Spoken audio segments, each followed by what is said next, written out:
शुरू हो गई है रुए जमीन पर। तो आदम अलैहिस्सलाम यानी माई हव्वा से बच्चे जब पैदा होते थे तो दो बच्चे पैदा होते थे, जुड़वा पैदा होते थे। लेकिन जब नूरे मोहम्मदी को अल्लाह ने हज़रत आदम अलैहिस्सलाम के पेशानी से आगे बढ़ाना चाहा तो अब जुड़वा नहीं, उस वक्त हज़रत शीश अलैहिस्सलाम तनहा पैदा होते हैं। हज़रत शीश अलैहिस्सलाम का मज़ार मुक़द्दस कहीं दूर नहीं, उलमाए कराम बैठे इनसे बोल सकते हैं। शहर औलिया जिसे अयोध्या कहा जाता है वहीं पर उनका मज़ार मुक़द्दस है। जब वो पैदा हुए तो वो तनहा पैदा हुए, लेकिन उससे पहले जब माई हव्वा के बदन से बच्चे पैदा होते थे तो दो पैदा होते थे। लेकिन जब हज़रत यानी शीश अलैहिस्सलाम पैदा हुए तो तनहा पैदा हुए। ये भी एक मेरे सरकार के मौजज़े में से एक मौजज़ा है। सुन लो मुसलमानों, आदम अलैहिस्सलाम आए, मूसा अलैहिस्सलाम आए, यहया अलैहिस्सलाम आए, जितने आए वो कहते रहे ऐ मेरे जानने वालों, ऐ मेरे मानने वालों, तुम मेरा कलमा पढ़ रहे हो, मैं उस नबी का कलमा पढ़ रहा हूँ। और बशारत देते रहे वो आने वाले हैं, वो आने वाले हैं। यहया कह रहे थे वो आने वाले हैं, मूसा कह रहे थे वो आने वाले हैं, ज़करिया कह रहे थे वो आने वाले हैं, से लूत कह रहे थे वो आने वाले हैं, से दाऊद कह रहे थे वो आने वाले हैं, मूसा ने कहा वो आने वाले हैं, जब आदम ने कहा वो आने वाले हैं, लोग कहते रहे वो आने वाले हैं। सारे नबी जो आए उनके उम्मती उनका कलमा पढ़े, मगर नबी किसी और का कलमा नहीं पढ़ते थे। हम इतने खुशनसीब हैं जिनके उम्मती में पैदा हुआ है नबी उन्हीं का कलमा पढ़ते थे। और साथ वो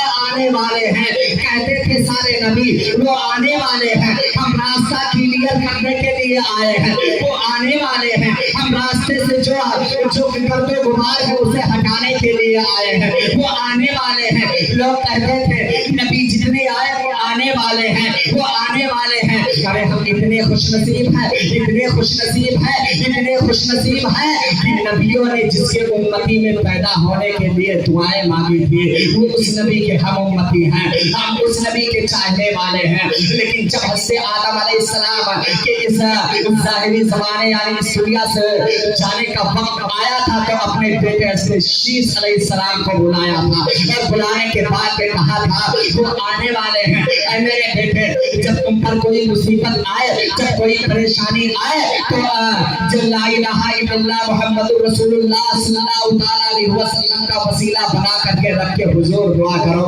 तुम्हारी मुसीबतें दूर हो जाएगी। ऐसे शीश पैगंबर ने कहा मेरे अब्दू जान, नस्ल इंसानी के बाप आप हैं और ये कैसी बात कर रहे हैं कि जब तुम्हें कोई परेशानी आए तो मुहम्मदुर रसूलुल्लाह का वसीला बना करके दुआएं मांगो, तुम्हारी मुसीबतें दूर हो जाएगी। ये कौन है? तो आदम अलैहिस्सलाम ने अपने बेटे से शीश से कहा था कि वो आने वाले हैं, अल्लाह ने जिनके सदक़े में हमें पैदा फरमाया है उन्हीं का नाम है मुहम्मदुर रसूलुल्लाह, वो आने वाले हैं। से आदम अलैहिस्सलाम के बेटे से शीश ने कहा है बुझान, ये आपने कैसे जाना और कैसे पहचाना कि अगर उनके वसीले से दुआएं मांगी जाए तो मकबूल हो जाएंगे? से आदम ने कहा मेरे बेटे सुनो, जब अल्लाह ने मुझे जन्नत में मेरी जिस्म में रूह फूंका तो मैं आज जन्नत के कोने कोने में देखा जहाँ पर अल्लाह का नाम लिखा हुआ था वही मोहम्मद रसूलुल्लाह का नाम लिखा हुआ था। मेरे बेटे शीश सुना, मैं इस दुनिया में आया 350 बरस तक रोता रहा लेकिन मेरी तौबा नहीं कबूल हुई।